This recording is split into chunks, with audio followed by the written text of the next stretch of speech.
Kisah Legenda Keris Nogososro dan Sabuk Inten. Sahabat Permata TV yang tercinta, pada kesempatan yang sangat baik ini kita masuk pada episode yang ke-170. Selamat menikmati. Dalam kisah sebelumnya diceritakan, sekali lagi wajah Mahesa Jenar terbanting ke tanah ketika ia mencuri pandang ke arah Rara Wilis. Hatinya menjadi berdebar-debar. Dilihatnya setitik air mata menggantung di pelupuk gadis itu, berkilat-kilat karena cahaya api yang kemerah-merahan. Ki Ageng, tiba-tiba terdengar suara Panembahan Ismoyo bersungguh-sungguh. Sungguh aku tak mengenal kesopanan, namun kesopanan-kesopanan itu akan dipenuhi kelak. Ki, aku tak sabar lagi menunggu saat yang telah sekian lama terendam di dada Mahesa Jenar dan Rara Wilis. Baiklah aku mendahului segalanya, bahwa pada saatnya aku dan Kanigara akan bersedia mewakili keluarga Mahesa Jenar datang kepada Ki Ageng untuk melamar cucu Ki Ageng.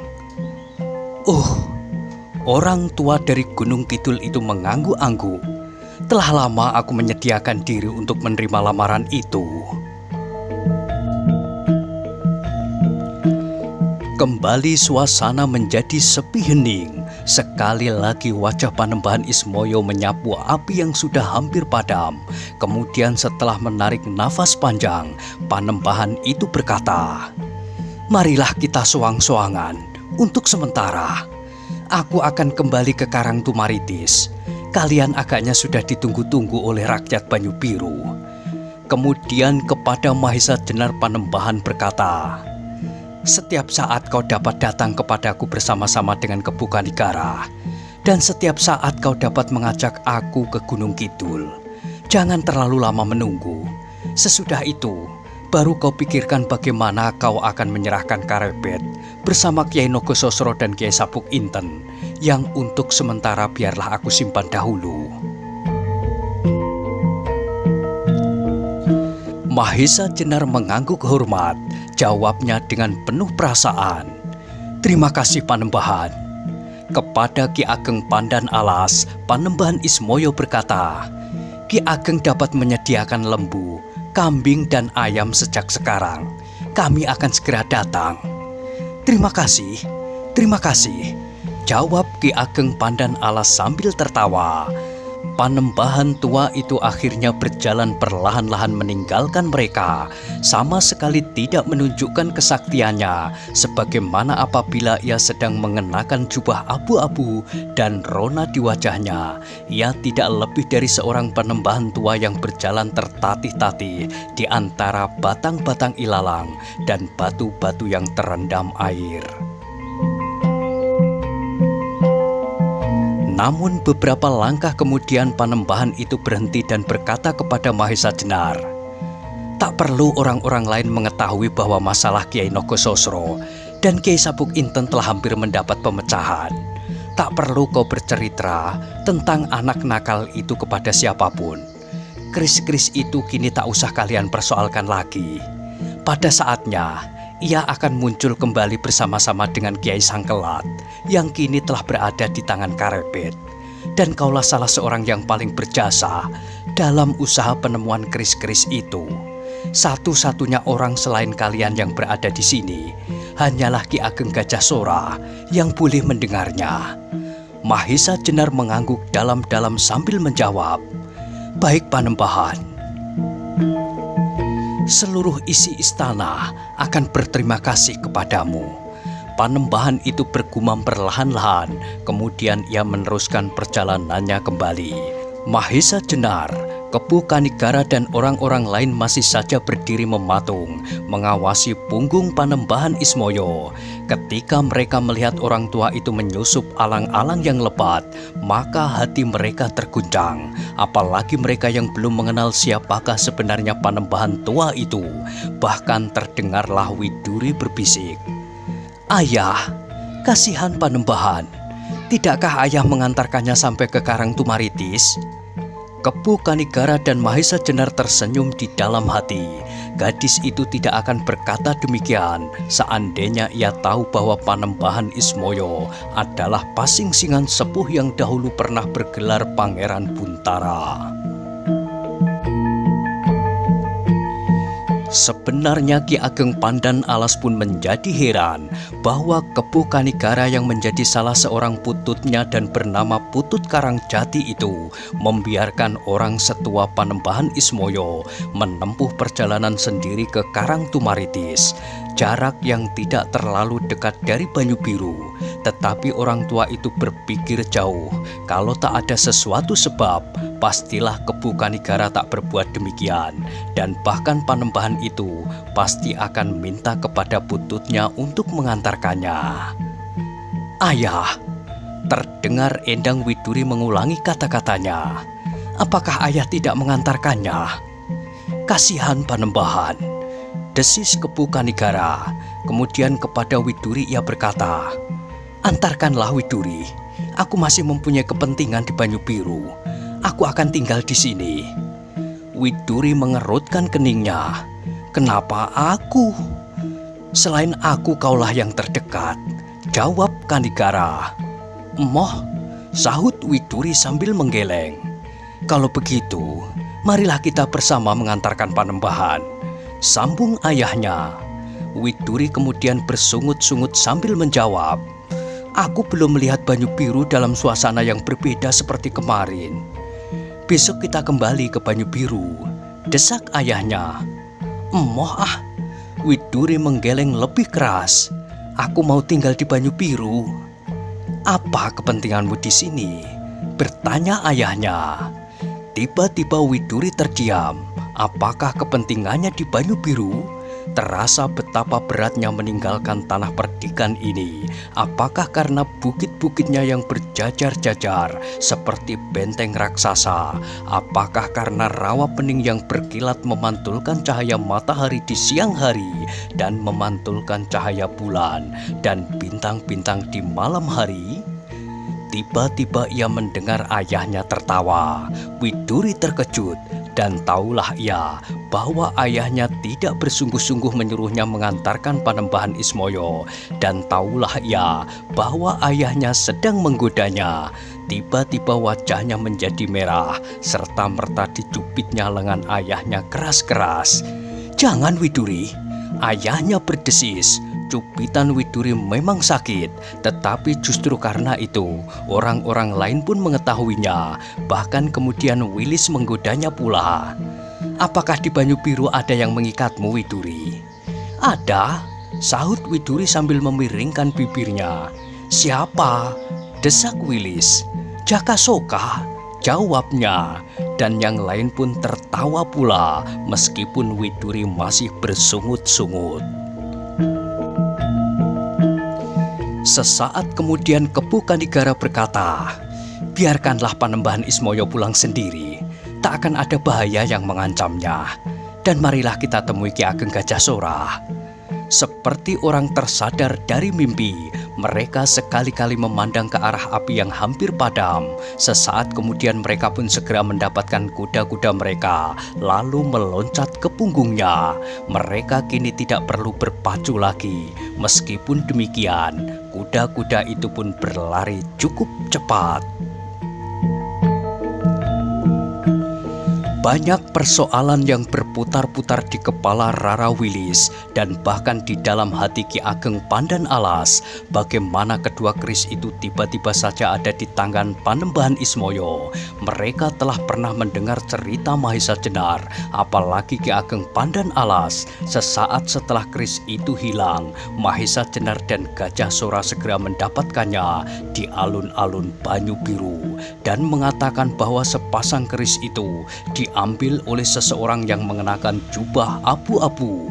Bahkan pada saat itu, Mahesa Jenar dan Gajasora menyangka bahwa orang itu adalah pasingsingan. Meskipun demikian, dengan bijaksana mereka akan menyimpan pertanyaan itu sampai nanti pada saatnya Mahesa Jenar pasti akan mengatakannya.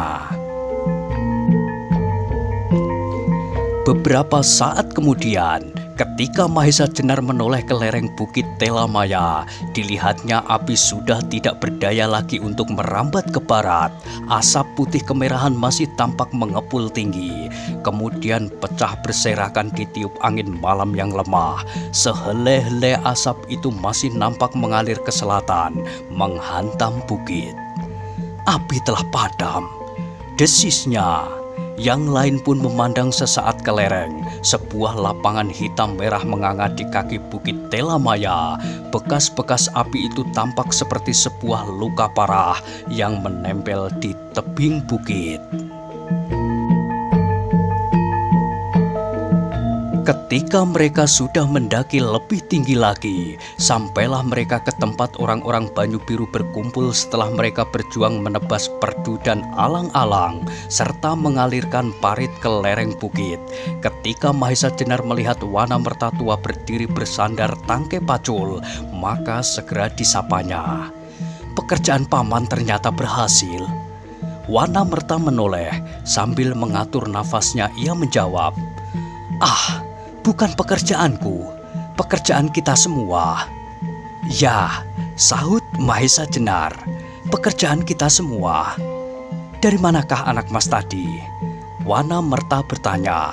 Mahesa Jenar dan kawan-kawannya segera meloncat turun dari kuda-kuda mereka. Setelah menambatkan kuda-kuda itu, berkatalah Mahesa Jenar, "Mengejar kelinci?" "Heh?" Wana Merta heran. "Aku telah menemukan sebab dari kebakaran ini." "Heh?" Sekali lagi Wana Merta keheranan. "Nanti aku ceritakan," sahut Mahesa Jenar. "Di mana Kakang Gajah Sora dan Arya Saloka?" "Di sana," jawab Wana Merta, "di sebelah timur."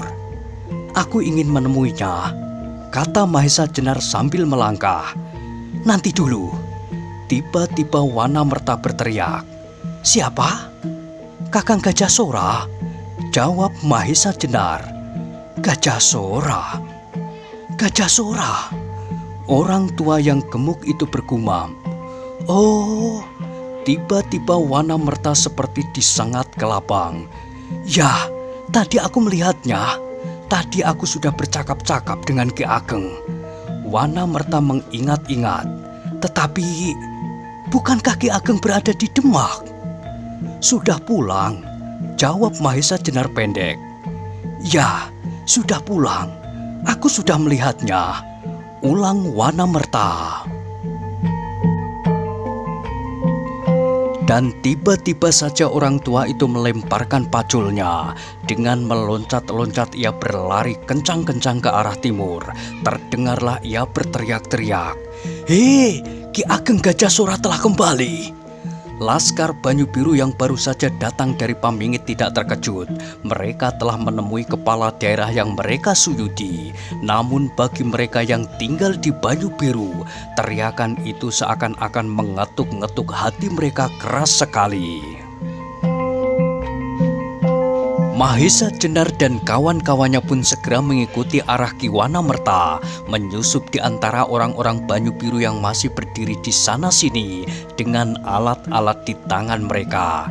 Ketika Wana Merta melihat Ki Ageng Gajah Sora berdiri di samping Arya Saloka dan Nyai Ageng Gajah Sora, terdengarlah Wana Merta itu berteriak keras-keras, "Angger, kau telah datang di antara kami." Dan sebelum Gajah Sora menjawab, orang tua itu telah menubruknya. Dirangkulnya Gajah Sora seperti memeluk anaknya yang telah hilang. Dan kini ditemuinya kembali. Gajah Sora terkejut, bahkan ia menjadi heran. Wana Merta telah melihatnya tadi, tetapi ia berdiam diri dan membiarkan orang tua itu menangis terisak-isak. Ya, orang tua yang setia itu menangis. Di sela-sela tangisnya terdengar Wana Merta berkata, "Aku telah melihat Angger tadi, tetapi karena ketegangan urat sarafku, maka aku menyangka bahwa Angger sudah lama tidak berada di Banyu Biru, dan kini Angger telah kembali seperti apa yang kami harapkan. Bahkan kami yakini bahwa pada saatnya Angger akan kembali." "Terima kasih, Paman," jawab Gajah Sora. Perlahan-lahan Wanamerta melepaskan tangannya. Kemudian Gajah Sora itu pun diperkenalkan dengan Mantingan dan Wirasaba yang selama ini ikut serta membantu mereka merasakan pahit getir bersama rakyat Banyu Biru yang setia. Setia kepada cita-cita mereka, setia pada tanah mereka.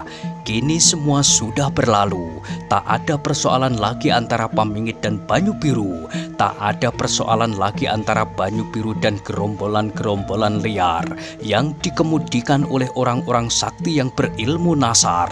Sebab mereka telah dibinasakan oleh kekuatan-kekuatan yang dibenarkan oleh Tuhan yang Maha Esa. Malam bertambah dalam juga, api di lereng telah padam. Kini mereka sudah dapat beristirahat. Laskar yang datang dari Pamingit pun segera pulang ke rumah masing-masing, menemui keluarga mereka untuk menyatakan keselamatan diri.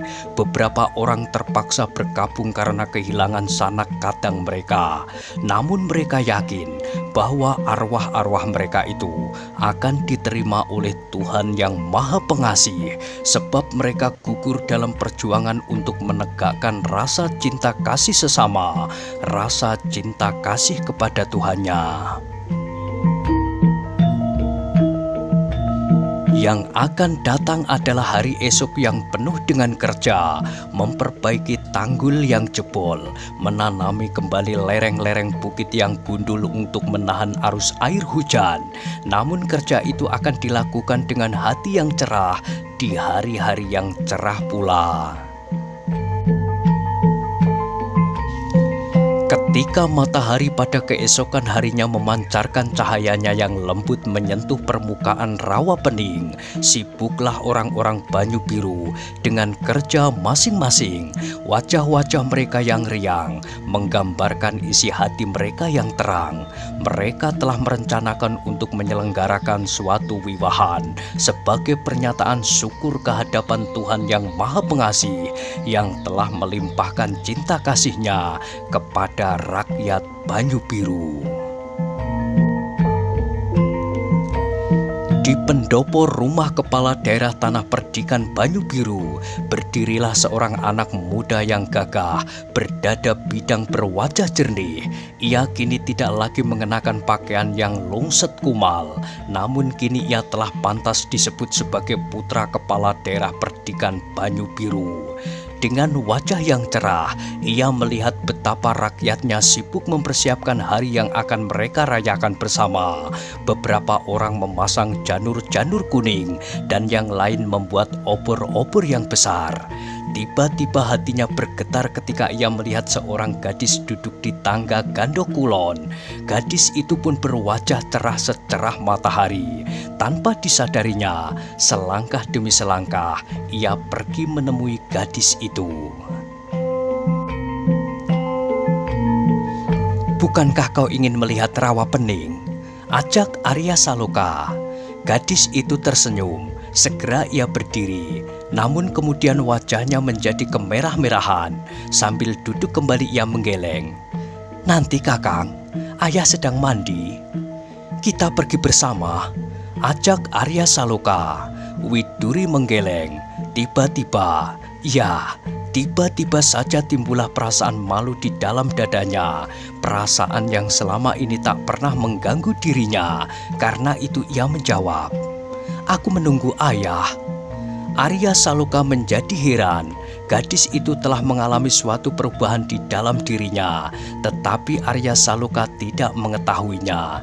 Ia menyangka bahwa ayah gadis itu pun telah mengajaknya pula. Maka katanya, "Baiklah Widuri, nanti aku datang kembali."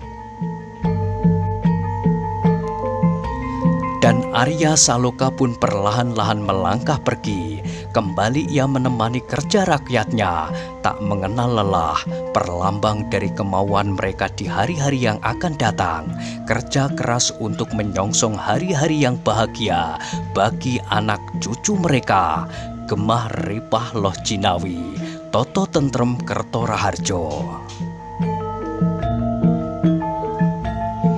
Sementara itu di Gandok Wetan duduklah dalam satu lingkaran Mahesa Jenar, Rara Wilis dan Ki Ageng Pandan Alas. Mahesa Jenar dalam kesempatan itu telah menceritakan beberapa persoalan mengenai Kiai Nogososro dan Kiai Sabuk Inten, sehingga akhirnya Ki Ageng Pandan Alas berkata sambil mengangguk-anggukkan kepalanya, "Baru sekarang aku menjadi jelas. Karena itulah Panembahan Ismoyo berkata bahwa pekerjaanmu sudah hampir selesai." "Ya Paman," jawab Mahesa Jenar, "pekerjaanku telah hampir selesai." "Pada suatu saat anak mas," kata Ki Ageng pula, "aku ingin juga pergi ke balik Gunung Gajah Mungkur itu. Tunjukkan kepadaku rumah orang yang bernama Paniling dan Darba, seperti yang anak mas ceritakan. Alangkah lucunya kalau aku melihat wajahnya. Persahabatan kami yang bertahun-tahun di masa lampau seperti persahabatan di dalam mimpi saja. Dan baru sekarang aku tahu bahwa Pasingsingan telah melampaui 3 masa." "Baiklah Ki Ageng," jawab Mahesa Jenar, "besok aku antarkan Ki Ageng ke Pudak Pungkuran." Pembicaraan itu akhirnya terputus ketika mereka mendengar hiruk pikuk di halaman. "Mereka ingin merayakan hari yang cerah ini," desis Rara Wilis. "Aku akan melihat mereka," kata Ki Ageng Pandan Alas sambil melangkah keluar. Tinggallah di dalam gandok itu Rara Wilis dan Mahesa Jenar. Untuk beberapa saat mereka terbungkam. Tak sepatah kata pun terlontar dari sela-sela bibir masing-masing. Bahkan kemudian terdengar nafas Rara Wilis semakin cepat mengalir.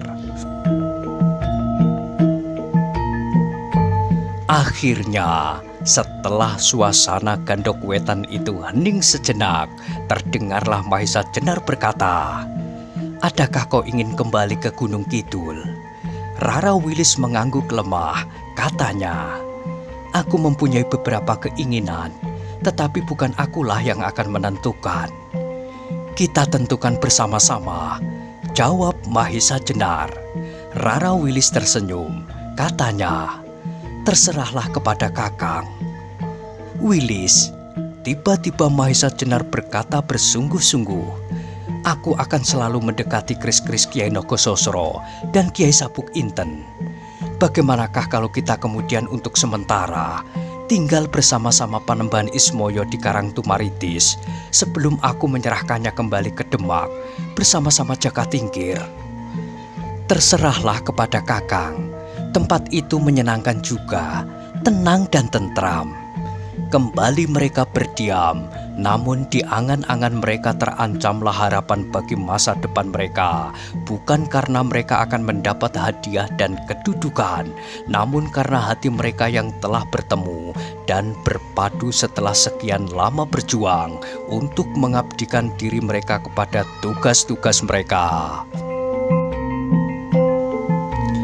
Mahesa Jenar sama sekali tak mengharapkan bahwa kelak namanya akan dicantumkan di dalam rontal-rontal atau dipahatkan di dinding-dinding istana dan gapura-gapura. Ia hanya mengharap agar Demak kembali menemukan kekuatannya, menemukan sifat kandelnya. Sedang apa yang dilakukan adalah kewajiban yang seharusnya dilakukan. Sekali lagi menggemalah tekad di dalam dadanya bahwa pengabdian tidaklah harus dilakukan di dekat dan sekitar istana. Di antara rakyat pun ia akan dapat melakukan pengabdian. Pengabdian bagi sesama dan pengabdian bagi Tuhan yang Maha Esa, Tuhan yang Maha Besar, yang telah menciptakan bumi, alam, dan segenap isinya. Tetapi Mahesa Jenar tidak dapat segera meninggalkan Banyu Biru. Masih ada beberapa persoalan yang harus ditungguinya. Endang Widuri masih ingin tinggal lebih lama lagi, dan Kepu Kanigara masih harus menemui Mas Karebet. Namun hari-hari yang akan datang adalah hari-hari yang cerah. Hari yang cerah bagi Mahesa Jenar dan Rara Wilis. Hari yang cerah bagi Banyu Biru dan Paminggit. Hari-hari yang cerah pula bagi Arya Saloka dan Endang Widuri. Mahesa Jenar dan Rara Wilis tidak akan menunggu waktu terlalu lama, sebab umur-umur mereka selalu merayap-rayap meninggalkan usia mereka. Tetapi di Banyu Biru terasa menjadi semakin sepi. Mantingan dan Wirasaba harus kembali ke tempat masing-masing. Wirasaba harus kembali ke istrinya yang setia, sedang Mantingan harus kembali ke gurunya dan kepada pekerjaannya sebagai dalang. Adi Mahesa Jenar, kata Mantingan pada saat ia minta diri dari Banyu Biru. Aku akan datang kembali menemui Adi. Nanti apabila datang saatnya Adi memerlukan aku. Mantingan sebagai seorang dalang, bukankah akan nikmat sekali apabila aku mendapat kehormatan untuk meramaikan perhelatan perkawinan Adi? Aku akan membawakan cerita yang paling menarik, Partakrama. Mahesa Jenar hanya dapat tersenyum menanggapi kata-kata Mantingan itu, sedang Rara Wilis menundukkan wajahnya yang kemerah-merahan. Namun Mahesa Jenar berjanji di dalam hatinya bahwa ia akan menerima sumbangan itu kelak pada saatnya. Dan Mantingan beserta Wirasaba itu pun kemudian meninggalkan Banyu Biru menuju ke timur, Prambanan. Banyu Biru pun kemudian menjadi semakin sepi. Namun kesepian itu kemudian dipecahkan oleh hiruk-pikuk rakyatnya yang rajin bekerja. Masih banyak yang harus mereka kerjakan untuk tanah perdikan mereka. Hanya dengan kerja, maka tanah mereka akan mencapai nilai-nilai yang mereka cita-citakan. Nilai kehidupan orang per orang, nilai kehidupan tanah perdikan keseluruhan. Sehingga karenanya tak ada tempat lagi bagi mereka untuk berselisih, bersitegang dengan kebenaran menurut tafsiran mereka masing-masing, bersikeras hati mempertahankan pendapat-pendapat yang saling bertentangan. Yang ada kemudian adalah kerja, membanting tulang. Kini mereka bermandi keringat bersama-sama, namun kelak mereka akan menuai bersama-sama pula. Sementara Mahesa Jenar menunggu di Banyu Biru, maka Kepu Kanigara telah mulai dengan persoalannya sendiri. Persoalan kemenakannya yang sangat menarik perhatiannya, cerita yang didengarnya dari Paningron dan Gajah Alit. Kemudian menurut Panembahan Ismoyo bahwa seorang wali telah meramalkan hari depan yang gemilang buat anak nakal itu. Namun kini anak itu ternyata sedang disingkirkan oleh Sultan karena pelanggaran-pelanggaran yang telah dibuatnya. Demikianlah maka Kepu Kanigara itu memerlukan menemui Karebet, tidak di rumah Ki Buyut, tetapi mereka bersepakat untuk bertemu di ujung hutan perdu di lereng Bukit Telamaya, supaya setiap pembicaraan dapat mereka lakukan dengan tidak bersegan hati terhadap orang-orang lain yang mendengarnya. Malam itu langit yang cerah ditandai oleh sepotong bulan muda. Kepu Kanigara duduk di atas sebuah batu padas, sedang Karebet dengan wajah yang tunduk duduk di hadapannya, seakan-akan seorang tertuduh yang sedang menunggu keputusan tentang dirinya. "Karebet," kata Kepu Kanigara perlahan. Karebet mengangkat wajahnya sesaat, namun kemudian ditundukkannya lagi. Yang terdengar adalah suaranya parau. "Ya, Paman. Aku telah mendengar beberapa cerita tentang dirimu di istana, sehingga akhirnya kau terpaksa disingkirkan karenanya. Menurut para perwira yang datang ke Pamingit, kau telah membunuh seorang yang bernama Dadungawu hanya dengan sadak kinang.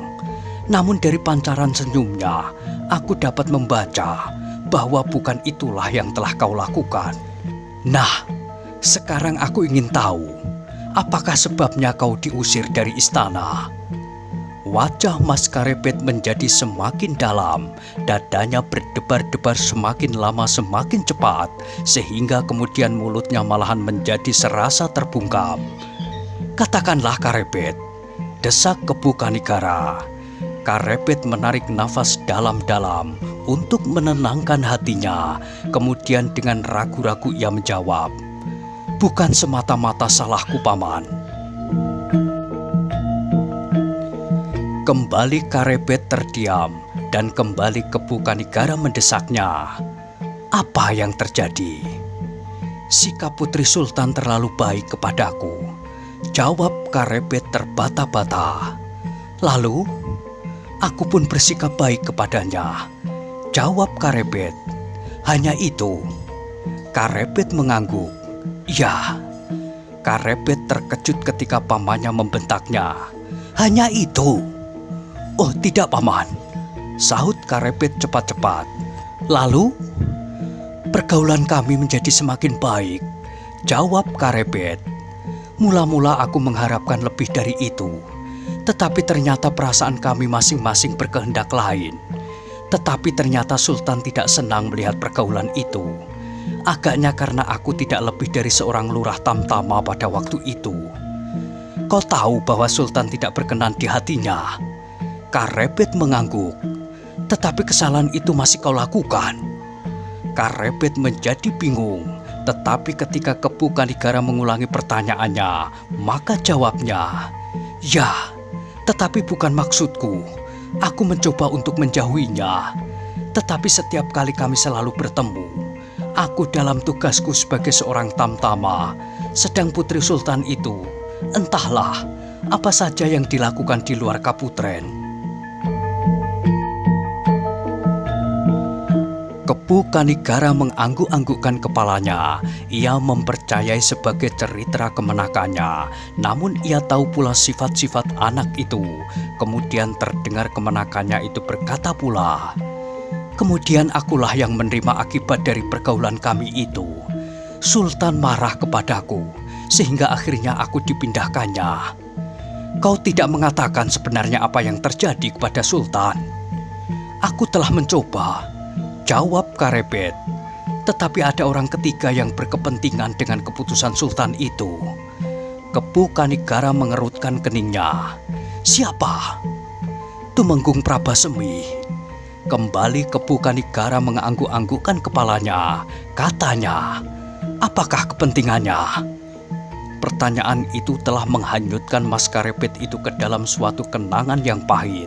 Sesaat ia tidak dapat menjawab pertanyaan pamannya. Namun kemudian diceritakannya apa saja yang pernah dialaminya. Satu-satu, tak ada yang dilampauinya. Bahkan cerita itu seakan-akan merupakan tuangan kekesalan hatinya atas peristiwa yang tak diharap-harapkan.